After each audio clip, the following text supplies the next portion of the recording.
Welcome. You are listening to the Human Resource, coming to you from ICRC-TV in Cincinnati, Ohio.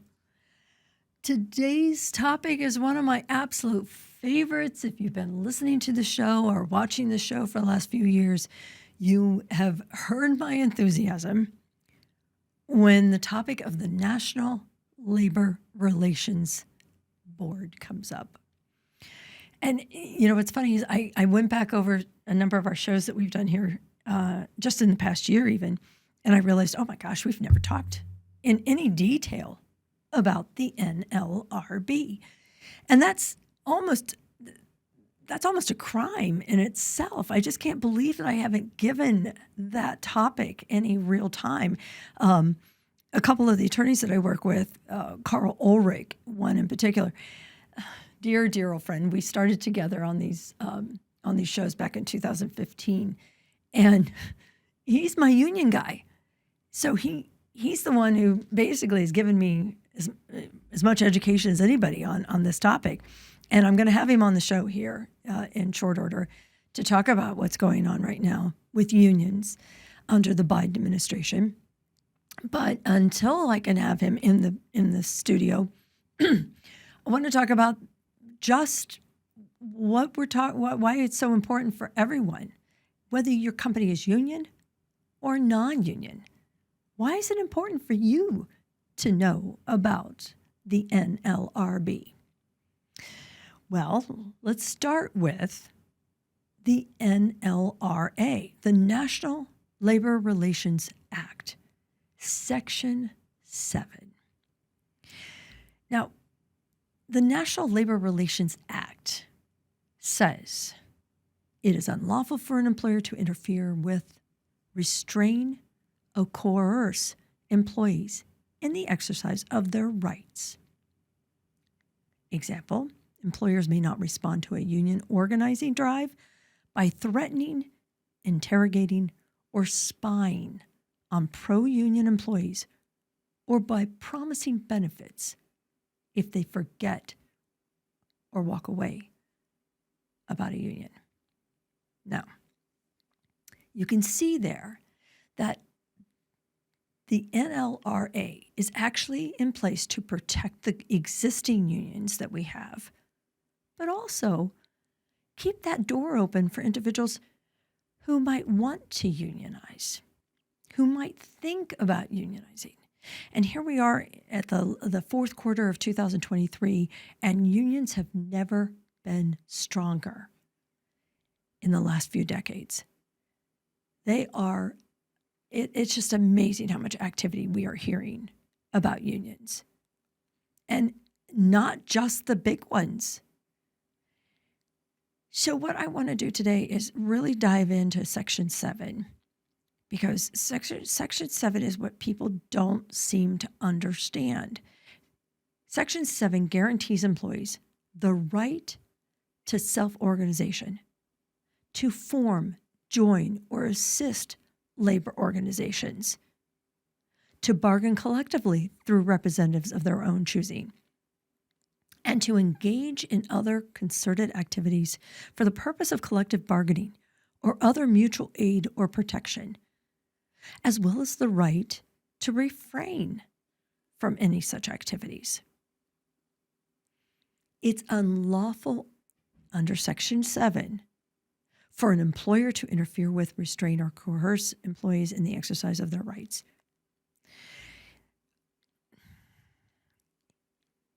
Guys, let me break this down for you.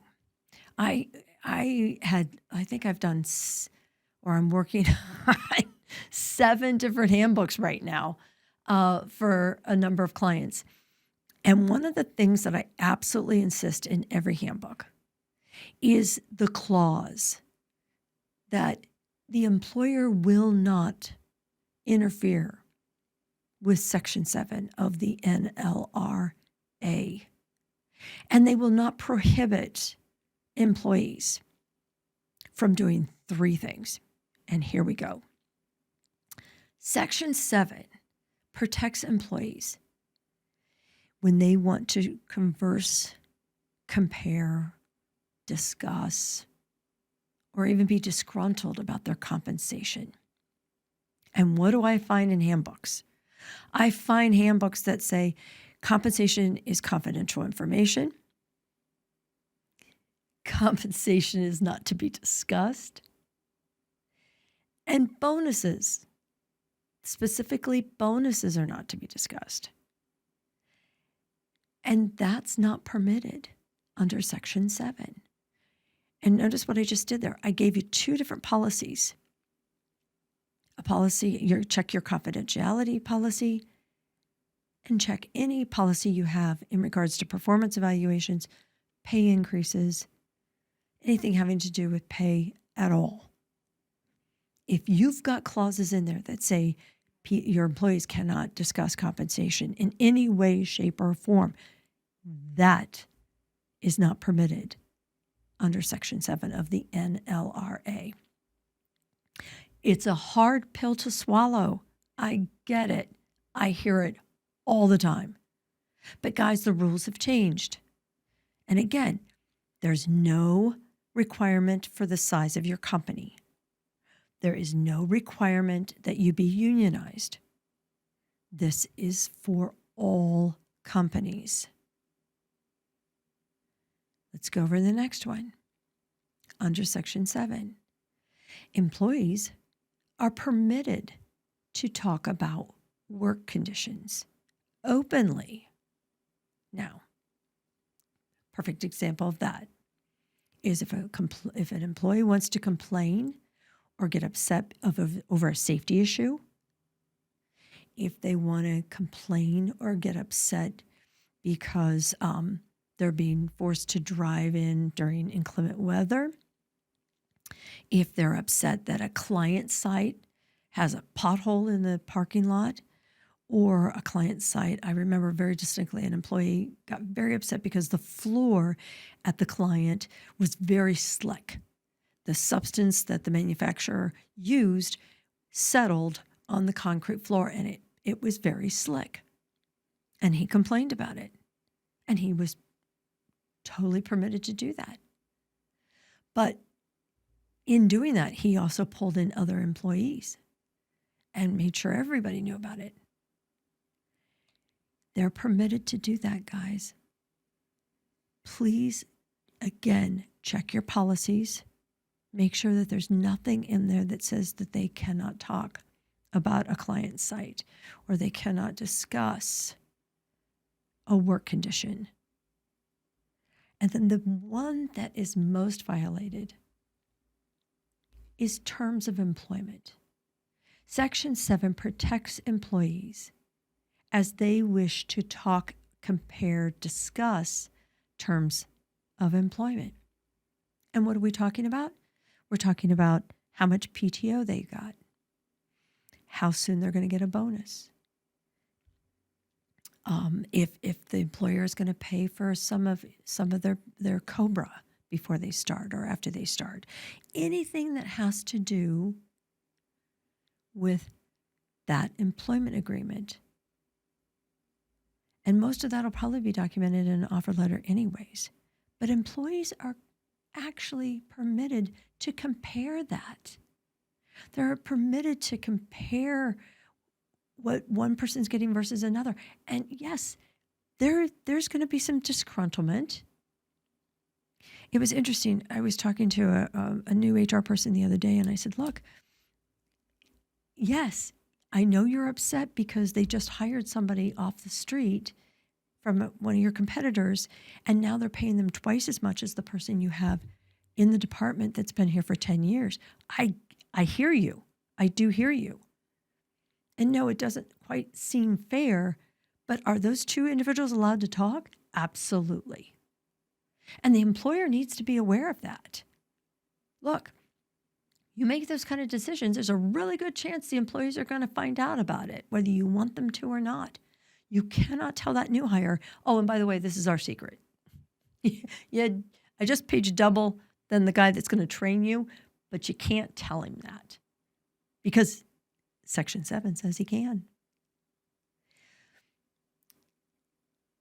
The NLRB tends to shift and change with the current administration. And what I mean is, yes, the current administration gets to come in and decide who's going to sit on the board for individuals coming off the board.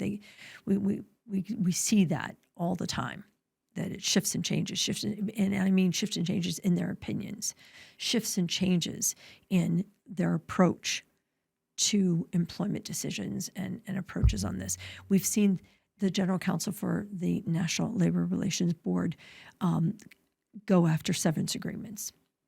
She's removed language out of severance agreements. She's now very concerned about non-competes and non-solicitations. They're an active group. And it worries me sometimes that companies think that they're too small, or I'm immune because we're not unionized.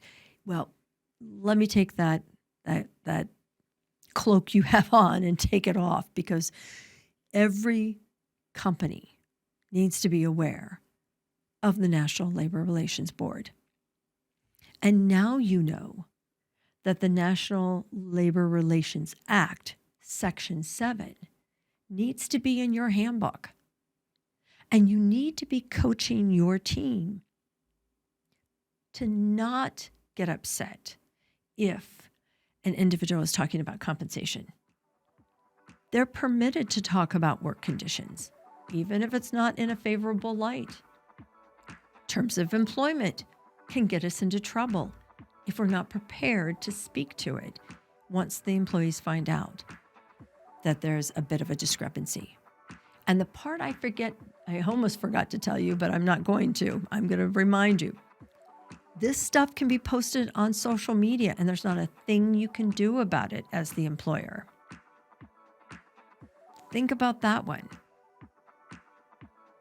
If you're struggling with how to work around the NLRA Section 7, I cannot encourage you enough. Get with your HR consultant. Talk to your employment lawyer, or let us know, and we'll walk you through this. But this is serious stuff. It's my favorite topic, and I can assure you we will be talking more about it here at the Human Resource.